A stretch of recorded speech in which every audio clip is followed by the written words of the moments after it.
e cura.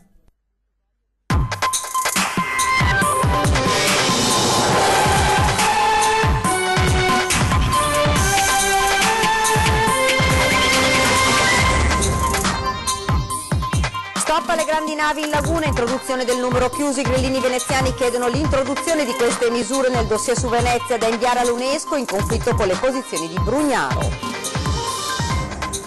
Schianto frontale lungo la bretella dell'aeroporto, uno dei veicoli sarebbe entrato contromano, una donna in gravi condizioni. Ecco come la polizia è arrivata alla banda di Palazzo Ducale in un video, le immagini del furto e la ricostruzione dell'identikit degli abili ladri. Noi non siamo contrari alla presenza del presepe nelle scuole, a dirlo il presidente della Lega Islamica Veneta dopo le ultime polemiche scoppiate a Favaro. Dall'impegno per l'autonomia al braccio di ferro con gli imprenditori sulla manovra e i rifiuti, le risorse per la montagna veneta, questa sera al Ring l'intervista esclusiva al vice premier Di Maio. Dallo SPCGL un monito affinché non si svendano gli immobili confiscati alle mafie, il rischio che tornino in questo modo sarebbe elevato, sostiene il sindacato. Torna la rubrica di Antenna 3 con i vostri presepi a fare da protagonisti, inviateci le immagini o segnalateci le vostre creazioni, verremo a riprenderle con le telecamere. Buonasera, ben ritrovati dalla redazione di Venezia. Lo avete dunque sentito dai titoli: stop alle grandi navi in laguna, introduzione del numero chiuso. I grillini veneziani forti dell'appoggio del governo chiedono l'introduzione di queste due misure nel dossier su Venezia da inviare all'UNESCO, in totale conflitto con le posizioni del sindaco Luigi Brugnaro. Sentiamo. Dopo il rinvio di 2 settimane deciso dal ministro dei beni culturali Alberto Bonisoli, sul dossier Venezia da inviare all'UNESCO alza la voce il sindaco 5 Stelle di Chioggia Alessandro Ferro, che ha scritto una lettera infuocata al collega veneziano Luigi Brugnaro. Vorremmo vedere il dossier e vorremmo vedere dentro anche alcuni nodi fondamentali che sono le grandi navi e anche il deposito di GPL. Ad oggi non abbiamo nessuna documentazione e ho richiesto la convocazione del comitato di pilotaggio proprio per parlare di questi temi. Forti dell'appoggio del Ministero, i 5 Stelle alzano la voce anche a Cafarsetti. Il sindaco vorrebbe ripetere l'esperienza del 2016 quando ha steso un rapporto per l'UNESCO totalmente da solo, quindi senza coinvolgere il Ministero della Cultura, senza coinvolgere gli altri sindaci che si affacciano sulla laguna. E ovviamente tutto questo è totalmente irrituale, fuori dalla prassi prevista per la tutela dei siti UNESCO, appunto dalla normativa dell'UNESCO. I tempi sono stretti, ma i grillini intendono modificare radicalmente le proposte del Comune di Venezia. Questi ulteriore tempo permesso e concesso dal Ministro servirà appunto per valutare meglio l'opportunità di porre quei correttivi e quegli aggiornamenti al dossier da presentare a Parigi. Vogliamo che nel rapporto inviato all'UNESCO venga ribadita l'estromissione delle grandi navi dalla laguna, chiedono i 5 Stelle, limitando il passaggio a quelle fino a 50.000 tonnellate, sulla cui rotta devono essere indicate le diverse soluzioni possibili e non solo quella preferita da porto e comune. I grillini pretendono inoltre l'inserimento nel documento di una forma di numero chiuso o controllo dei flussi. I tornelli, le barriere che sono state messe dal sindaco servono soltanto a deviare i flussi turistici verso altre parti della città, ma non c'è una gestione dei flussi turistici a monte, non c'è un numero chiuso e quindi la tutela del sito UNESCO non è affatto obiettivo per questa amministrazione. Senza queste modifiche, scandiscono i 5 Stelle, la firma del ministro sul dossier non può essere scontata. Siamo alla cronaca, un incidente sul raccordo Marco Polo, la bretella che collega la tangenziale di Mestre con l'aeroporto di Tessera. Si è verificato oggi pomeriggio nel tratto tra lo scalo veneziano e Dese, richiedendo la chiusura della carreggiata in direzione della tangenziale. 2 sono i veicoli rimasti coinvolti in un frontale, uno dei quali guidato da una signora di circa 60 anni che ha percorso un tratto in contromano entrando da Dese. Sul posto sono intervenuti gli operatori del SUEM e i vigili del fuoco, la Polstrada e 4 mezzi ausiliari di CAV. Entrambi i conducenti sono stati trasportati all'ospedale ma non si troverebbero in pericolo di vita. CAV ha deviato il traffico diretto da Mestre verso Campalto. L'inaugurazione dell'M9 sabato a Mestre è stata l'occasione per la polizia di evidenziare attraverso un video l'importanza della tecnologia e come questa abbia contribuito nel trovare i ladri di Palazzo Ducale. Vediamo. Quando la tecnologia si unisce alla mente umana, la Polizia di Stato ha svelato i dettagli della complessa indagine di Palazzo Ducale, che proprio grazie all'utilizzo di avanzati mezzi tecnologici ha reso possibile il ritrovamento dei ladri, operazione che si è dimostrata difficile dai primi momenti vista la loro abilità. In un video la sintesi della lunga indagine dopo il furto lo scorso 3 gennaio. È stato un lavoro certosino perché siamo partiti da pochissimi elementi, perché gli autori erano riusciti a allontanarsi prima che scattasse l'allarme, e per cui grazie ai sistemi di videosorveglianza e alla ricostruzione certosina di tutti quanto il percorso che è stato fatto, individuando quasi negozio per negozio tutte le telecamere presenti sul percorso, è stato possibile prima individuare i soggetti e poi grazie anche all'ausilio del personale della polizia scientifica riuscire a individuare bene il volto, le caratteristiche antropometriche, per cui l'altezza, la fisicità, tutte queste cose qui. E successivamente con l'attività di indagine siamo riusciti poi a dare un nome ai soggetti e quindi a localizzarli e ottenere la loro cattura. Geolocalizzatori, telecamere, programmi di ricostruzione facciale, tavoli touchscreen che uniti al lavoro di indagine hanno permesso di ricostruire prima i percorsi fatti dalla banda di ladri con l'apertura della teca e le immagini ingrandite dei gioielli rubati, poi tutto il resto. È stata un'indagine a 360 gradi dove è stata concentrata tutta quanta sia la tecnologia che l'esperienza investigativa, diciamo, tradizionale, e ha portato a un ottimo risultato. La Polstrada di Verona ha arrestato un uomo che trasportava in auto 3 ordigni esplosivi con innesco elettrico anche se non collegati. L'automobilista, 54 anni, originario della provincia di Trapani ma residente a Stra, è stato fermato in A4 direzione Venezia nei pressi di Peschiera. Si trovava a bordo di una Dacia Station Wagon sul cui sedile lato passeggero erano nascosti 3 involucri corrispondenti ad altrettanti ordigni di 1350, 700 e 640 grammi. La Polstrada sottolinea che con soli 180 grammi di quell'esplosivo è possibile far saltare un bancomat. L'uomo senza precedenti è stato arrestato e condotto in carcere a Montorio. Le indagini proseguono per cercare di capire cosa dovesse servire il materiale sequestrato. Non viene al momento esclusa la pista della criminalità organizzata, ma neppure quella legata alle finalità eversive. Ondata di furti nel fine settimana tra Stra e Camponogara e sui social i cittadini esasperati pubblicano una foto dei presunti responsabili. Ecco i ladri che hanno svaligiato le nostre case. Così sui social network si è diffuso nelle ultime ore il fotogramma di una videocamera di sorveglianza che secondo alcuni cittadini della Riviera del Brenta ritrarrebbe i responsabili del raid nel fine settimana in diverse abitazioni tra Stra e Camponogara. Una vicenda ancora tutta da chiarire. Per i carabinieri della compagnia di Chioggia che indagano sui furti è tutt'altro che certo che le persone riprese siano effettivamente i ladri. La pioggia di furti si è verificata nei giorni scorsi sempre nel tardo pomeriggio, prima in centro a Camponogara, poi nella frazione di Campoverardo e in via Dante Alighieri a Stra. Legittima la preoccupazione dei residenti che si sono sfogati sulla rete invocando pene esemplari per i delinquenti. Noi non siamo contrari alla presenza del presepe nelle scuole, a dirlo è il presidente della Lega Islamica Veneta dopo le ultime polemiche. I nostri figli vanno a scuola assieme ad altri figli e ben venga il presepe nelle scuole, non abbiamo mai avuto problemi, anzi non ci offende, non tocca la nostra fede, non è niente di male. È il presidente della Lega Islamica del Veneto a mettere fine alle polemiche che si sono scatenate in questi giorni sul presepe nelle scuole. Tutto è partito dal caso dell'Istituto di Favaro Veneto Ilaria Alpi, dove la dirigente scolastica ha deciso di non partecipare al bando regionale che metteva a disposizione un rimborso per le scuole che esponevano il presepe.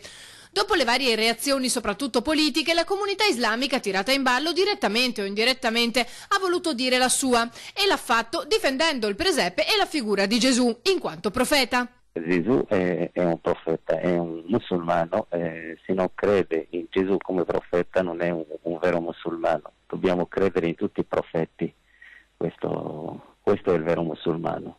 Tani non nasconde la sua esasperazione. Negli scorsi anni, dice, abbiamo acquistato pagine intere di giornali per fare gli auguri di Natale ai cristiani, abbiamo donato presepi, partecipato alle sante messe nelle chiese cattoliche. Le famiglie musulmane non si sentono offese, ribadisce, e lancia un messaggio. Queste persone, se vogliono fare propaganda o se vogliono fare una pubblicità per i loro scopi, devono lasciare l'Islam tranquillo e i musulmani tranquilli. Basta chiese di famiglia è lo slogan che si legge su 4 striscioni che Forza Nuova ha messo in piazza San Marco a Venezia davanti alla sede della Curia Patriarcale. Secondo i militanti di estrema destra vi sarebbero delle irregolarità nella gestione di 2 chiese del centro storico veneziano affidate ad un prete che ne farebbe un uso improprio. Nelle 2 chiese, sostengono da Forza Nuova, è praticata la profanazione e il mercimonio a vantaggio del sacerdote e della sua famiglia. Ed ora invece parliamo dell'allarme lanciato da Luca Zaia dall'ospedale di Bassano. Sentiamo. SOS medici e chirurghi, sentite quanti ne perderemo nei prossimi anni. L'allarme è stato lanciato in giornata da Bassano dal governatore del Veneto Luca Zaia. Senza ricambio l'emorragia potrebbe essere pesantissima. Guardi, questo è il vero tema, è l'attualità di oggi, cioè il fatto che mancheranno 56.000 medici e il fatto che dobbiamo chiedere al governo di fare dei provvedimenti urgenti affinché i nostri ragazzi che sono all'università vadano direttamente in corsia. Non possiamo ancora bloccarli per 2 o 3 anni per la scuola di specializzazione, perché altrimenti finisce che medici non ne abbiamo veramente più. 1.500 professionisti a livello nazionale già nei prossimi mesi potrebbero andare in pensione con quota 100. Questa è la vera emergenza dunque. Zaia tira in ballo il numero chiuso ai test d'ingresso per medicina e dice: non si può giudicare se uno è un bravo chirurgo chiedendogli di che colore era il cavallo bianco di Napoleone. La selezione deve avvenire con gli esami e in corsia.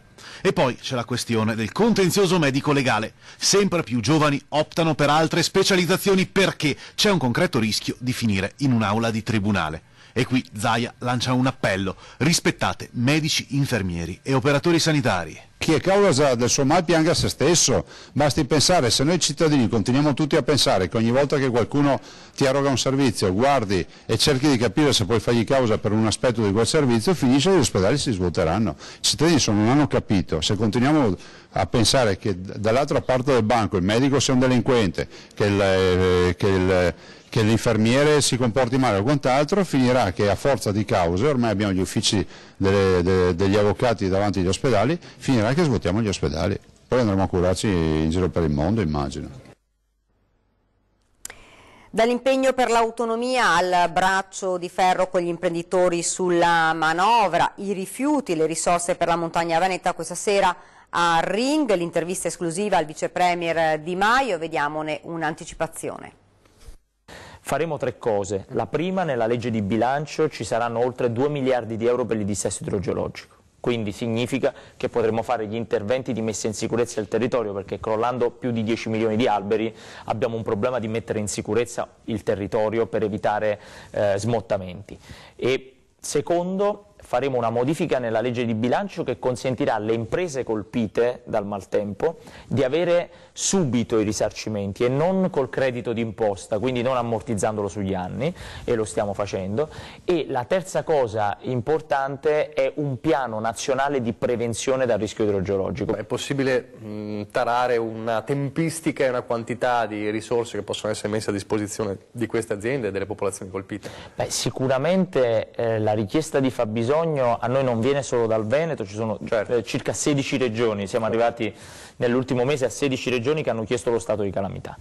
È evidente che il Veneto è quello più danneggiato in questo momento e oltre ai 2 miliardi sul dissesto idrogeologico abbiamo già 500 milioni appena stanziati nel decreto fiscale e abbiamo altri fondi.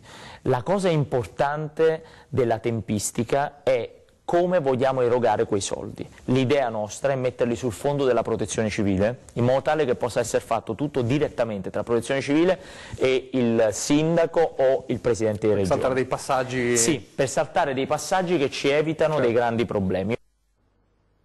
Ed ora ci fermiamo un istante per la pubblicità.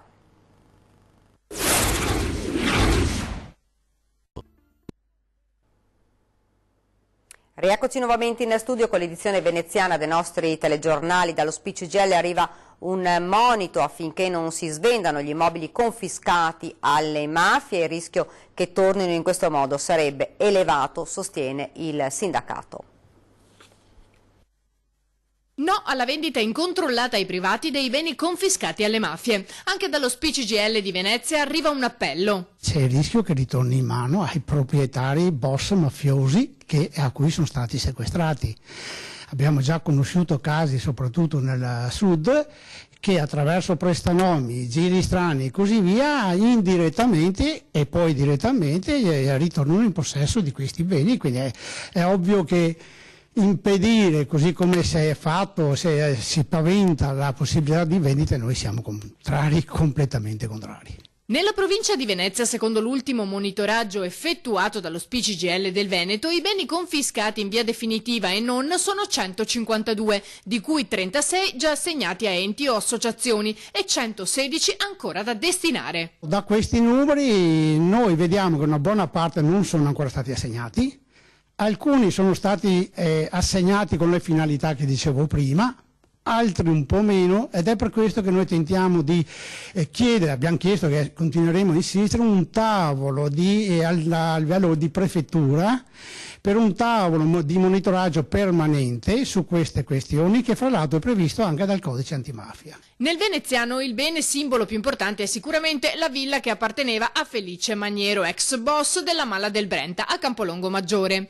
La villa, che comprendeva anche una piscina e un campo da tennis, è oggi in gestione all'Associazione Affari Puliti ed è sede di più enti e associazioni.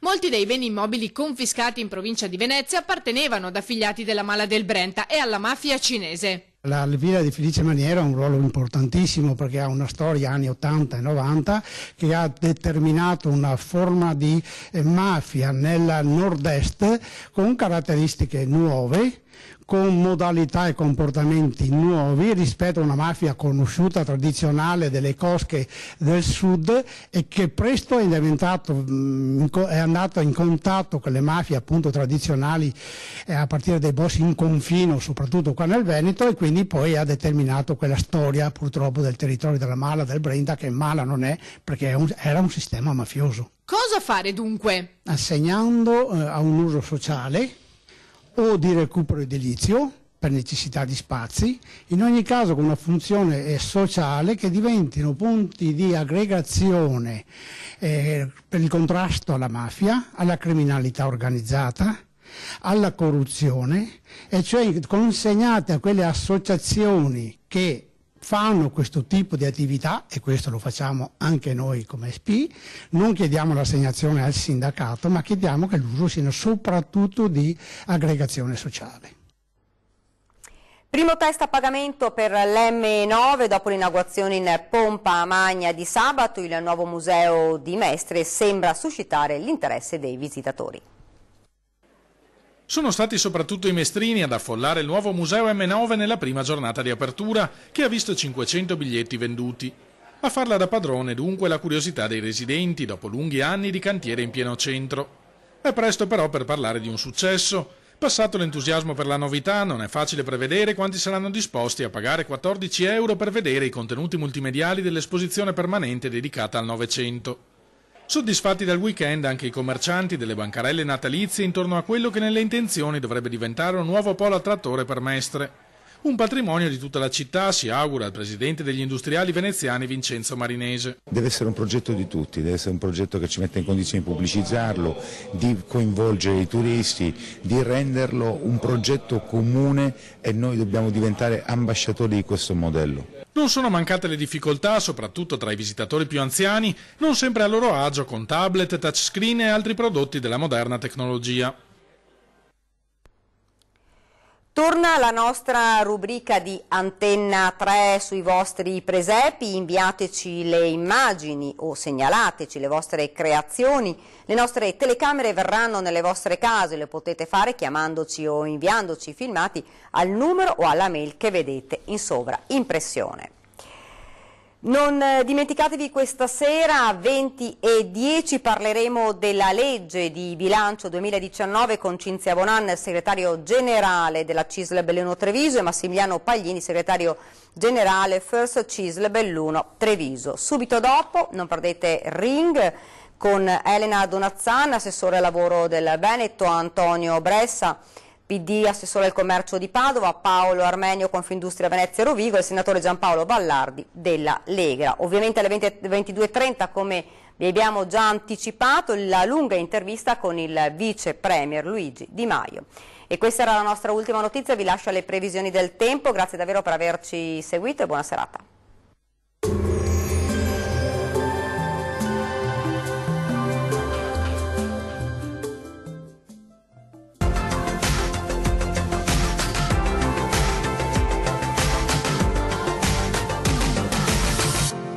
Ben ritrovati al meteo. Pressione in aumento sulle nostre regioni, bel tempo dunque sul Triveneto. Vediamo il dettaglio.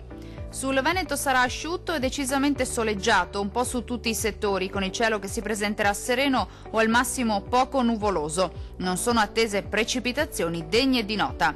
Possibili locali foschie al mattino, spesso persistenti. Temperature minime tra lo 0 e i 6 gradi. Valori massimi compresi invece tra 8 e 11 gradi circa. Vediamo ora che tempo farà sul Friuli Venezia Giulia. Anche in questo caso sarà una giornata all'insegna del bel tempo. Sulla nostra regione infatti il cielo risulterà più coperto al mattino ma senza precipitazioni. Ampiamente soleggiato con cielo al massimo poco nuvoloso a partire dal pomeriggio. Temperature minime tra 3 e 7 gradi. Massime oscillanti invece tra 10 e 13 gradi circa. Vediamo infine la situazione meteorologica del Trentino Alto Adige. Tempo in genere asciutto e stabile anche sulla nostra regione, tuttavia con qualche foschia nella prima parte della giornata sui settori di confine. Ampio soleggiamento altrove con cielo al massimo poco nuvoloso. Temperature minime tra 1 e 6 gradi. Valori massimi compresi invece tra 4 e 13 gradi.